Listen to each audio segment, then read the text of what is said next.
सत्यम भैया यहाँ पे टूर ले रहे हैं घर का, ये भी लगा हुआ है। सत्यम भैया बिजी हैं हमारी बहन का नाम रखने में। जो छोटी सी बहन हुई थी जिसको मैं मर्सिडीज़ मर्सिडीज़ करके बुला रहा था, उसका च से नाम रखना है कुछ। तो अगर आपको च से कोई नाम सुंदर लगता है तो उसे कमेंट सेक्शन में ज़रूर बताएं। तो आज हम लोग गए थे एक जगह फ्लैट देखने, पास में। फ्लैट नहीं, एक अलग कॉन्सेप्ट है वो, बहुत अलग। 1 रूम किचन भी नहीं, मतलब 1 रूम किचन वाले हैं बहुत बड़े बड़े। एक था उनका 180 स्क्वायर फीट का ऐसे रूम बस, और उसमें अटैच्ड ये वॉशरूम, और बहुत यूनिक सा था। 21 फ्लोर की बिल्डिंग है, इसलिए थोड़ा इंटरेस्टिंग लगा। पर एक बहुत इम्पॉर्टेंट चीज़ जो मुझे चाहिए होती है वो नहीं थी वहाँ पे, जो कि है स्विमिंग पूल।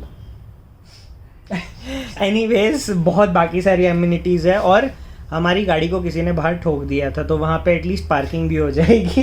वो भी एक रीज़न है। हम उस बंदे को जाके बोलते हैं कि उसने हमें बोला कि रिजर्व पार्किंग नहीं है, ऐसे स्पेस अवेलेबल रहेगा तो वैले पार्किंग है।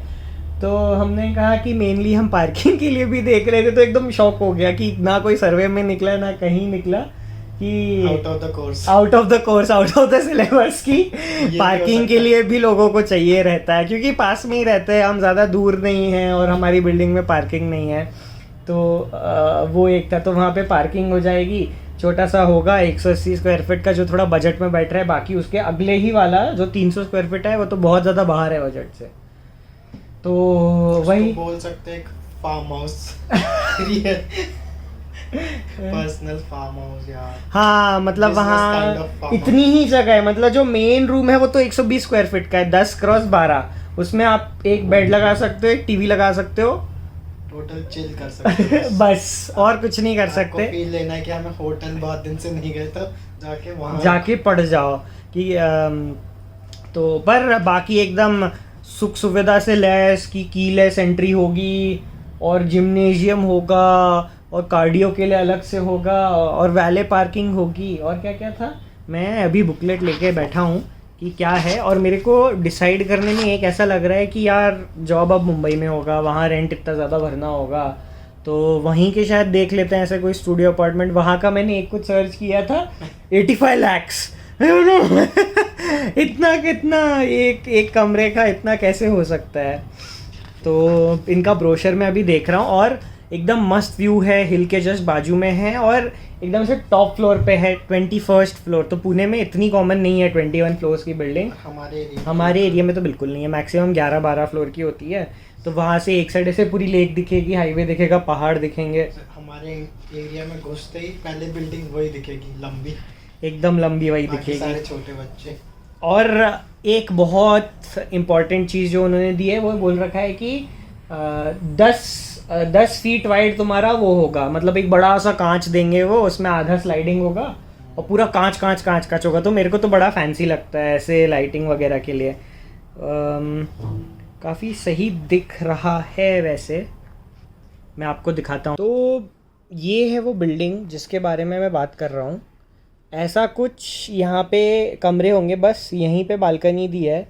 ये 10 फीट का कुछ होगा, और बाकी जो छोटे छोटे कमरे हैं जिनकी मैं बात कर रहा हूँ उनका ऐसे साइडवेज होगा। तो ये एक उन्होंने इलस्ट्रेशन दिया हुआ है बिल्डिंग का। ऊपर ऐसे कुछ कम्युनिटी किचन भी दिया हुआ है, और यहाँ पे नीचे 3 फ्लोर का पार्किंग और एक पोडियम जैसा दिया है। मतलब पार्किंग और पोडियम शायद यहीं पे है। यहाँ से तो सीधा ये फ्लोर चालू हो गया, और यहाँ से पूरा लेकर के ये बिल्डिंग ऊपर तक जाती है। बस यहाँ वाले घरों में बालकनी दी है, इस साइड वाले और उस साइड वालों में। इस साइड पीछे पूरे ऐसे पहाड़ हैं, और बाकी दूसरे साइड पे भी मतलब ऐसे दूर दूर पहाड़ हैं, बट छोटी छोटी बिल्डिंगें ही हैं मतलब इस एरिया में।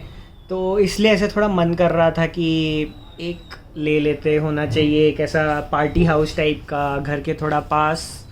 तो पर मैं ज़्यादा बड़ा फ़ैन रहा नहीं हूँ कभी घर ख़रीदने का। अपने आप को आप लोन में डालो, और वो लोन के लिए आपको जॉब करना ही पड़ता है, और मैं ऐसे लोगों में से जो ऐसी जॉब छोड़ देता है, तो वो एक इशू है। बट ठीक है, देखते हैं। नया कॉन्सेप्ट है, मतलब काफ़ी नया है, इस एरिया में तो बहुत नया है। और ये एरिया छोड़ने का मन भी नहीं है, तो लेट्स सी। मैंने अपने थॉट्स तो बता दिए हैं, पापा बताएंगे अपने थॉट्स। क्या लगा आपको विज़िट करके, आपका रिक्वायरमेंट के हिसाब से या थिंकिंग के हिसाब से, इन्वेस्टमेंट के हिसाब से क्या थॉट्स हैं आपके? अभी सोचना पड़ेगा ना। नहीं, बट इन जनरल देख के कैसा लगा? इन्वेस्टमेंट के हिसाब से तो ठीक लग रहा है, लेकिन थोड़ा महंगा ऐसा महसूस हाँ, हो रहा है महंगा कि तो उसका लग रहा है। रेट जो है थोड़ा सा ज़्यादा ऊपर साइड है। और उसका जो एरिया है, कारपेट एरिया, वो भी कम है उसके हिसाब से देखा जाए तो, एक्चुअली रेट के हिसाब से। क्योंकि इसका रेट जो पड़ रहा है, मतलब कारपेट एरिया का रेट 12,000 पड़ रहा है पर स्क्वायर फीट, और बिल्टअप का जो है, बिल्टअप का रेट 8,500 रुपये पड़ रहा है। तो जो कि ज़्यादा है हमारे एरिया के तो हिसाब से, एरिया पूरी सिटी के हिसाब से। थोड़ा ज़्यादा है, लेकिन नाउ दे आर प्रोजेक्टिंग कि this project is very prime and it will meet to the coming requirements, तो they are making the project in that perspective. और वो थोड़ा सा हमें थोड़ा कॉस्टली लग रहा है, पर एक चीज़ है कि थोड़ा फ्यूचरिस्टिक हिसाब से देखे तो ठीक है, वही इन्वेस्टमेंट के हिसाब से थोड़ा ठीक है कि। और दूसरा चीज़ एक जो हमारी रिक्वायरमेंट थी कि उसमें इंडिविजुअल पार्किंग होती तो हमारा एक पर्पस सॉल्व होता था, पर मैंने भी ये बोला था। पार्किंग नहीं है, तो पर वहाँ पे जितना अवेलेबल होगा मेरे हिसाब से हमेशा मिल ही जाएगी, पर ऐसा ये कुछ नहीं है। जिस हिसाब से वो लोग बोल रहे हैं कि पहले पार्किंग है तो उसमें कार जो आती जाती रहेंगी, तो उसमें always there is a chance to park a car anywhere. वो तो है उसका एस्पेक्ट। हाँ, पर एक है ये है कि एक इंडिविजुअल वो मिल जाता है, और उसका कमर्शियल एस्पेक्ट में अगर देखें, ऑफिस के हिसाब से कोई लेता है या रेंट के हिसाब से अगर उसको देना चाहे तो भी उसको दे सकते हैं यार। या कोई जो अपना कोई गेस्ट वगैरह आए और उनके लिए अगर है तो एक थोड़ा सा ऐसा लगता है कि हाँ, ये मतलब ऐसा कहने लायक है कि हमारा 2 BHK का 3 BHK हो जाएगा। बस वो तीसरा बेडरूम उधर कहीं दूर 800-900 मीटर पे होगा, प्लस पार्किंग वहाँ पे। हाँ, तो वो हमारा लॉन्ग पेंथ हाउस हो जाएगा।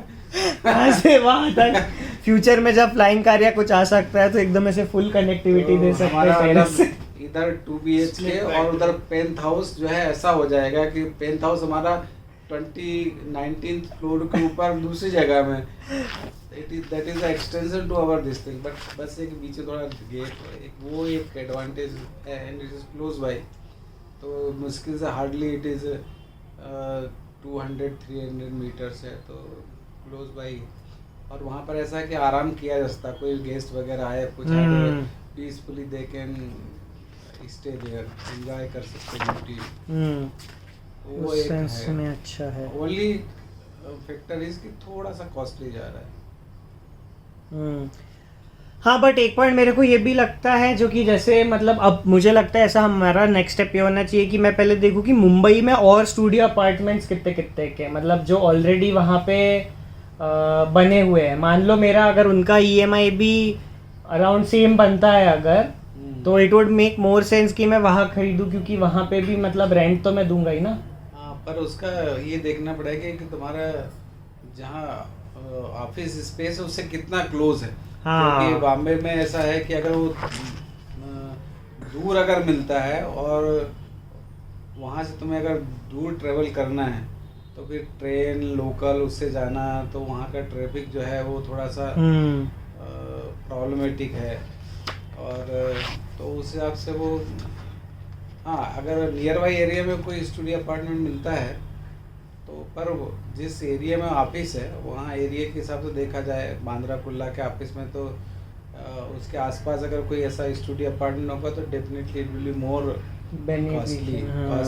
कॉस्टली भी होगा वहाँ पे तो Beneficial मतलब तो है कि, पर एक चीज़ है कि वहाँ एक बार इन्वेस्ट किया तो उसका रिटर्न भी उतना ही हो सकता है, क्योंकि पर ऐसा भी बोलता है 2050 तक मुंबई तो डूब जाएगी और ये हो जाएगा, सी लेवल बढ़ जाएगा, तो डर भी लगता है कि भाई पता चला एरिया ही डूब गया मतलब वो पुणे ही आना है सब। फिर तो पुणे ही आना है भाग के सबको, फिर यहाँ का मार्केट भागेगा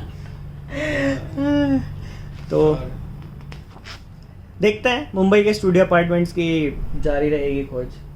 मुझे एक नाम मिला है, क्या मिला है? छवि। चलिए, ठीक है। उससे बेटर तो छाया है फिर तो, और मीनिंग भी सेम होता है।